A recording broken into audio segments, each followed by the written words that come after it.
Unit 12, Mergers and Acquisitions, Track 29. Can you give us an example of an acquisition that has worked really well? One example of an acquisition that has worked really well is actually the merger between Bank of New York and Mellon Bank, which took place back in 2007.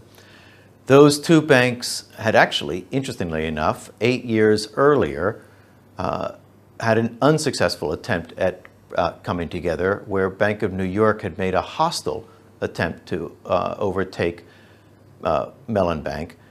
However, in the second try, what they did is they understood some of the mistakes from previously. So experience is very important.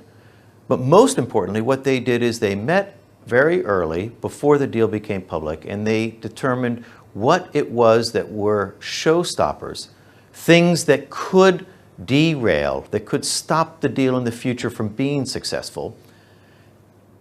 And they did determine what those items were very, very early on. Each side put their cards on the table.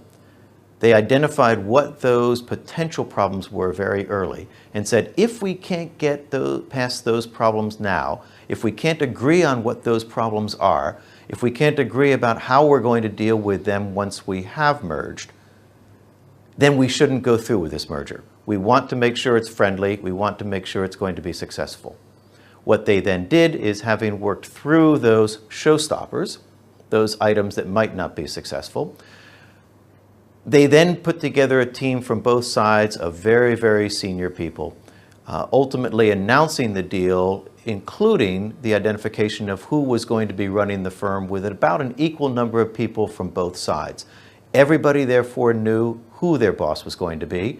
They knew which businesses were going to be retained. They had some idea as to how the business was going to drive forward. And most importantly, they knew that very deeply engaged in the deal strategy as well as the integration process was the CEO and chairman of the company, who took a very, very public role in identifying what the company was going to be doing post-acquisition.